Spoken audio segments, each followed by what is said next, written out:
From Lemony Snicket's A Series of Unfortunate Events, Book the 13th, The End.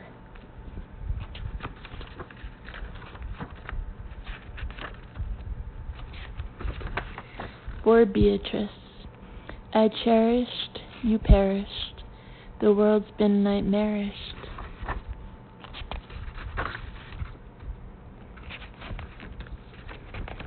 Chapter 1. If you have ever peeled an onion, then you know that the first thin papery layer reveals another thin papery layer, and that layer reveals another, and another, and before you know it, you have hundreds of layers all over the kitchen table, and thousands of tears in your eyes, sorry that you ever started peeling in the first place, and wishing that you had left the onion alone to wither away on the shelf of the pantry, while you went on with your life, even if that meant never again enjoying the complicated and overwhelming taste of this strange and bitter vegetable. In this way, the story of the Baudelaire orphans is like an onion, and if you insist on reading each and every thin papery layer in A Series of Unfortunate Events, your only reward will be 170 chapters of misery in your library and countless tears in your eyes. Even if you have read the first 12 volumes of the Baudelaire story, it is not too late to stop peeling away the layers and to put this book back on the shelf to wither away while you read something less complicated and overwhelming. The end of this unhappy chronicle is like its bad beginning, as each misfortune only reveals another, and another, and another. And only those with the stomach for this strange and bitter tale should venture any farther into the Baudelaire onion. I'm sorry to tell you this, but that is how the story goes. The Baudelaire orphans would have been happy to see an onion, had one come bobbing along as they traveled across the vast and empty sea in a boat the size of a large bed, but not nearly as comfortable. Had such a vegetable appeared, Violet, the eldest Baudelaire, would have tied up her hair in a ribbon to keep it out of her eyes, and in moments would have invented a device to retrieve the onion from the water. Klaus, the middle sibling and the only boy, would have remembered useful facts from one of the thousands of books he had read, and been able to identify which type of onion it was and whether or not it was edible. And Sunny, who was just scarcely out of babyhood, would have sliced the onion into bite-sized pieces with her unusually sharp teeth, and put her newly developed cooking skills to good use in order to turn a simple onion into something quite tasty indeed. The elder Baudelaires could imagine their sister announcing "Service," which was her way of saying dinner is served. But the three children had not seen an onion. Indeed, they had not seen much of anything during their ocean voyage, which had begun when the Baudelaires had pushed the large wooden boat off the roof of the Hotel de Noumont in order to escape from the fire engulfing the hotel, as well as the authorities who wanted to arrest the children for arson and murder. The wind and tides had quickly pushed the boat away from the burning hotel, and by sunset the hotel and all of the other buildings in the city were a distant, faraway blur. Now, the following morning, the only things the Baudelaires had seen were the quiet, still surface of the sea and the gray gloom of the sky. The weather reminded them of the day at Briny Beach when the Baudelaires had learned of the loss of their parents and their home in a terrible fire, and the children spent much of their time in silence, thinking about that dreadful day and all of the dreadful days that had followed. It almost would have been peaceful to sit in a drifting boat and think about their lives, had it not been for the Baudelaire's unpleasant companion. Their companion's name was Count Olaf, and it had been the Baudelaire orphans' misfortune to be in this dreadful man's company since they had become orphans, and he had become their guardian.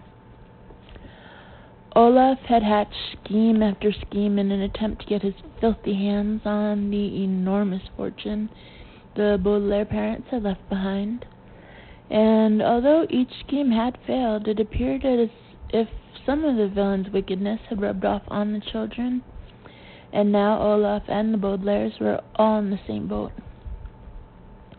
Both the children and the Count were responsible for a number of treacherous crimes, although at least the Baudelaire orphans had the decency to feel terrible about this, whereas all Count Olaf had been doing for the past few days was bragging about it. "I've triumphed," Count Olaf reiterated, a word which here means announced for the umpteenth time.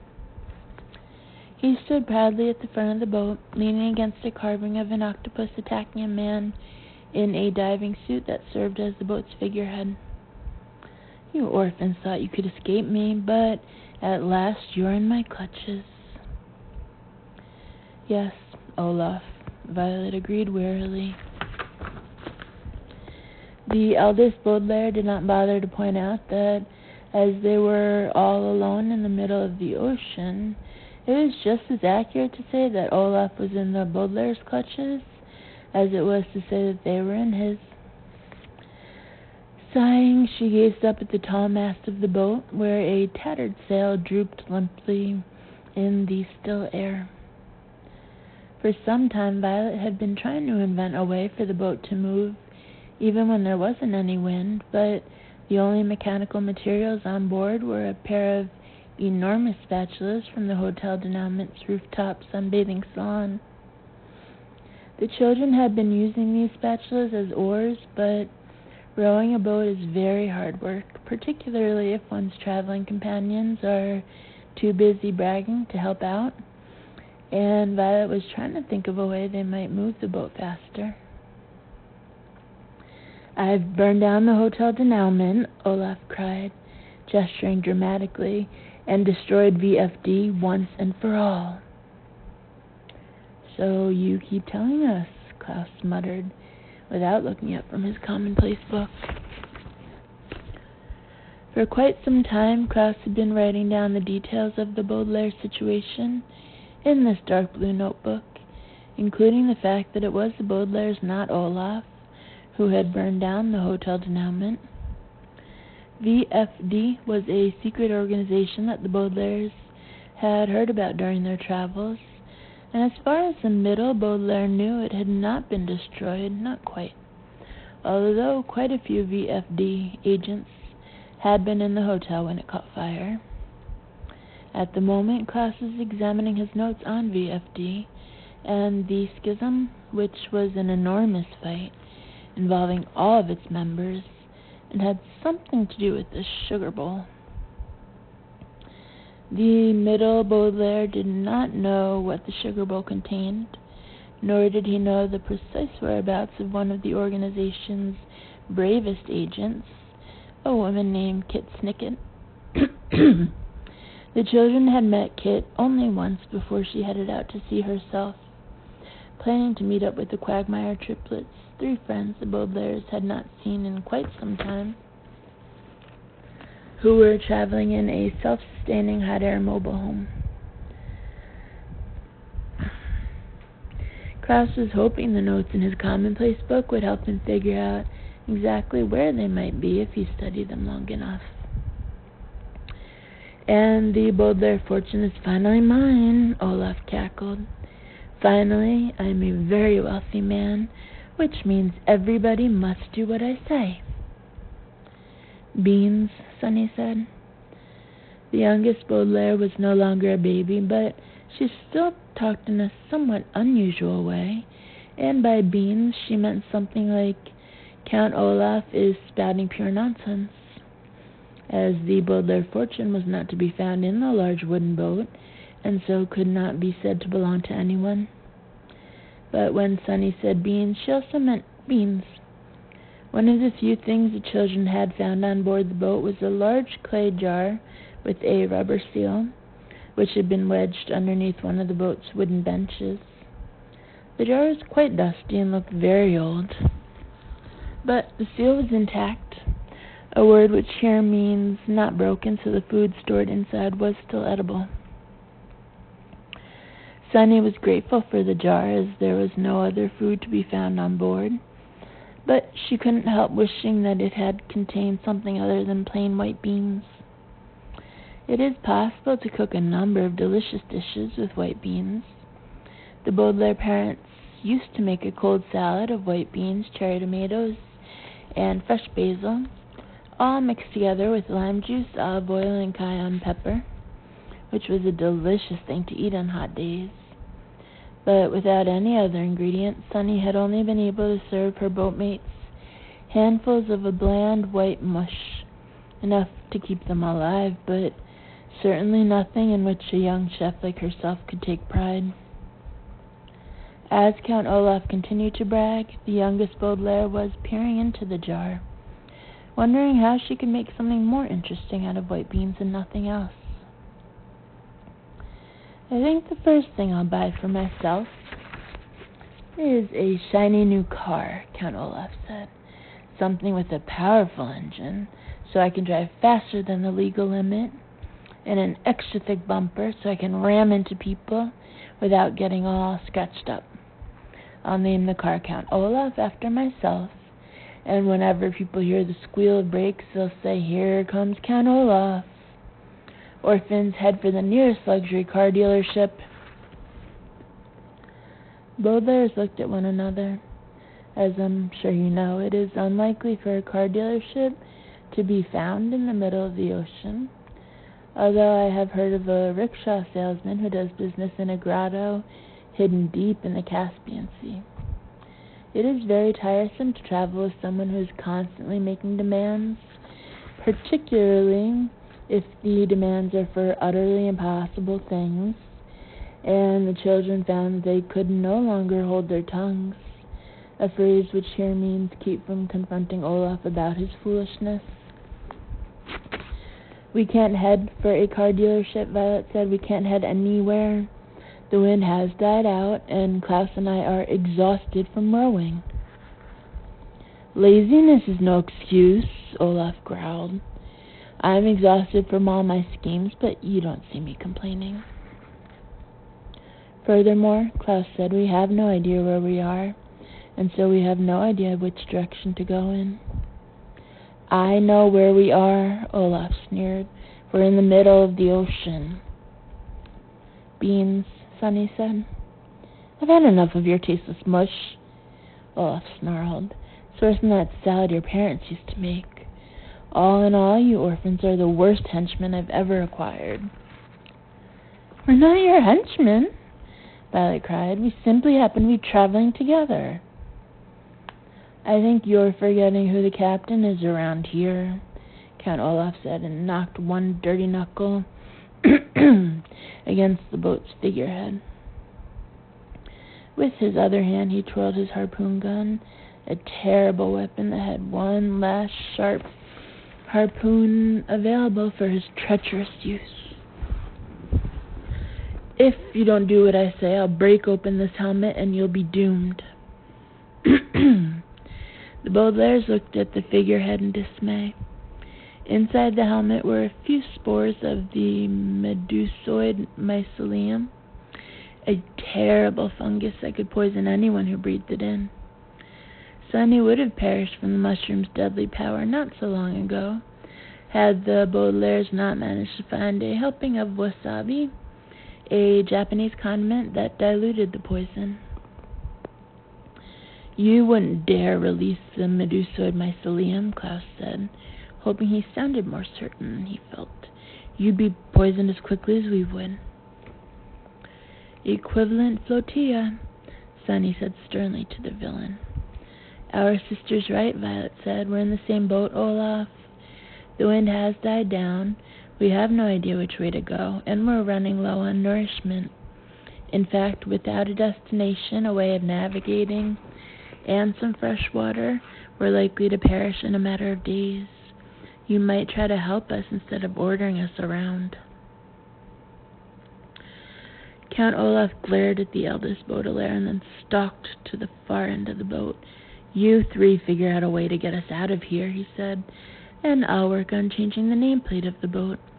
I don't want my yacht called Carmelita anymore." Baudelaire peered over the edge of the boat and noticed for the first time a nameplate attached to the rear of the boat with thick tape. On the nameplate, written in a messy scrawl, was the word Carmelita, presumably referring to Carmelita Spatz, a nasty young girl whom the Baudelaires had first encountered at a dreadful school they were forced to attend, and who later had been more or less adopted by Count Olaf and his girlfriend Esme Squalor, whom the villain had abandoned at the hotel. Putting down the harpoon gun, Count Olaf began to pick at the tape with his dirt-encrusted fingernails, peeling away at the nameplate to reveal another name underneath. Although the Baudelaire orphans did not care about the name of the boat they now called home, they were grateful that the villain had found something to do with his time, so they could spend a few minutes talking among themselves. "What can we do?" Violet whispered to her siblings. "Do you think you can catch some fish for us to eat, Sonny?" The youngest Baudelaire shook her head. "No bait," she said, "and no net." "Deep sea dive?" "I don't think so," Klaus said. "You shouldn't be swimming down there without the proper equipment. There are all sorts of sinister things you could encounter." The Baudelaires shivered, thinking of something they had encountered while on board a submarine called the Queequeg. All the children had seen was a curvy shape on a radar screen that resembled a question mark. But the captain of the submarine had told them that it was something even worse than Olaf himself. "Klaus is right," Violet said. "You shouldn't swim down there. Klaus, is there anything in your notes that might lead us to the others?" Klaus shut his commonplace book and shook his head. "I'm afraid not," he said. "Kit told us she was going to contact Captain Wittershins and meet him at a certain clump of seaweed. But even if we knew exactly which clump she meant, we wouldn't know how to get there without proper navigation equipment." "I could probably make a compass," Violet said. "All I need is a small piece of magnetized metal and a simple pivot. But maybe we shouldn't join the other volunteers. After all, we've caused them a great deal of trouble." "That's true," Klaus admitted. "They might not be happy to see us, particularly if we had Count Olaf along." Sonny looked at the villain, who was still scraping away at the nameplate. "Unless," she said. Violet and Klaus shared a nervous glance. "Unless what?" Violet asked. Sonny was silent for a moment and looked down at the concierge uniform she was still wearing from her time at the hotel. "Push Olaf overboard," she whispered. The elder Baudelaires gasped, not just because of what Sonny had said, but because they could easily picture the treacherous act Sonny had described. With Count Olaf overboard, the Baudelaires could sail someplace without the villain's interference, or his threats to release the Medusoid mycelium. There would be one fewer person with whom to share the remaining beans, and if they ever reached Kit Snicket and the Quagmires, they wouldn't have Olaf along. In uneasy silence, they turned their gazes to the back of the boat, where Olaf was leaning over to peel off the nameplate. All three Baudelaires could imagine how simple it would be to push him just hard enough for the villain to lose his balance and topple into the water.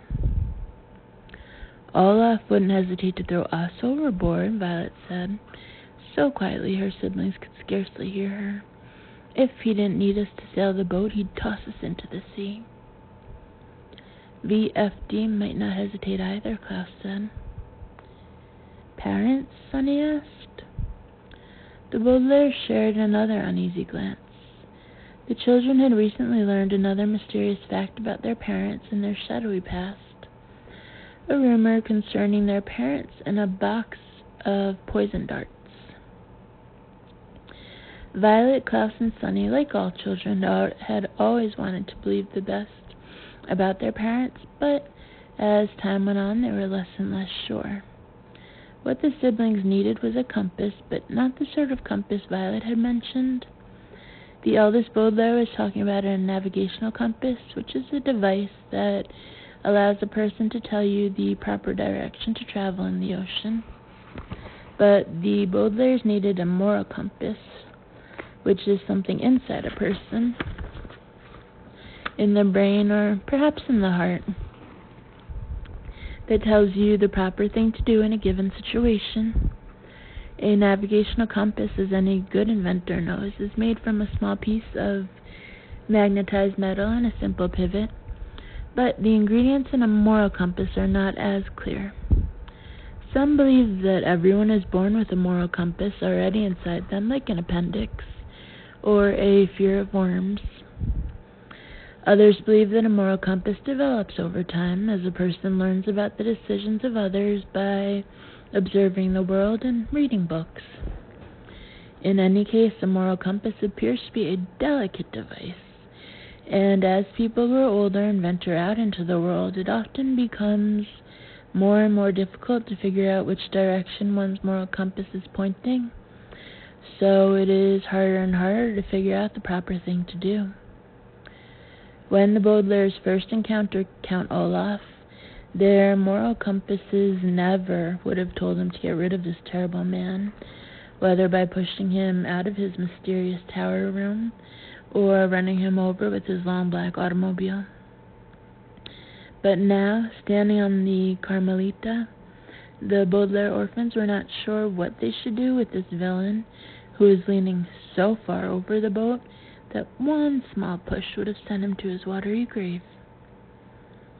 But as it happened, Violet, Klaus, and Sunny did not have to make this decision, because at that instant, as with so many instants in the Baudelaire lives, the decision was made for them, as Count Olaf straightened up and gave the children a triumphant grin. "I'm a genius," he announced. "I've solved all of our problems. Look." The villain gestured behind him with one thick thumb, and the Baudelaires peered over the edge of the boat and saw that the Carmelita nameplate had been removed, revealing a nameplate reading Count Olaf. Although this nameplate too was attached with tape, and it appeared that yet another nameplate was underneath this one. "Renaming the boat doesn't solve any of our problems," Violet said wearily. "Violet is right," Klaus said. "We still need a destination, a way of navigating, and some kind of nourishment." "Unless," Sunny said. But Count Olaf interrupted the youngest Baudelaire with a sly chuckle. "You three are really quite slow-witted," the villain said. "Look at the horizon, you fools, and see what is approaching. We don't need a destination or a way of navigating, because we'll go wherever it takes us, and we're about to get more fresh water than we could drink in a lifetime." The Baudelaires looked out at the sea and saw what Olaf was talking about. Spilling across the sky like ink staining a precious document was an immense bank of black clouds. In the middle of the ocean, a fierce storm can arrive out of nowhere, and this storm promised to be very fierce indeed, much fiercer than Hurricane Herman, which had menaced the Baudelaires some time ago during a voyage across Lake Lachrymose that ended in tragedy. Already the children could see the thin, sharp lines of rain falling some distance away, and here and there the clouds flickered with furious lightning. "Isn't it wonderful?" Count Olaf asked, his scraggly hair already fluttering in the approaching wind. Over the villain's nefarious chuckle, the children could hear the sound of approaching thunder. "A storm like this is the answer to all your whining." "It might destroy the boat," Violet said, looking nervously up at the tattered sails. "A boat of this size is not designed to withstand a heavy storm." "We've no idea where it will take us," Klaus said. "We could end up even further from civilization." "All overboard," Sunny said. Count Olaf looked out at the horizon again and smiled at the storm, as if it were an old friend coming to visit.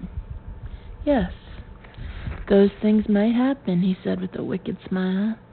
"But what are you going to do about it, orphans?"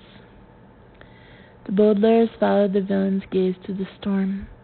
It was difficult to believe that just moments ago the horizon had been empty, and now this great black mass of rain and wind was staining the sky as it drew closer and closer. Violet, Klaus, and Sonny could do nothing about it. An inventing mind, the notes of a researcher, and surprisingly adept cooking skills were no match for what was coming. The storm clouds unfurled wider and wider, like the layers of an onion unpeeling, or a sinister secret becoming more and more mysterious.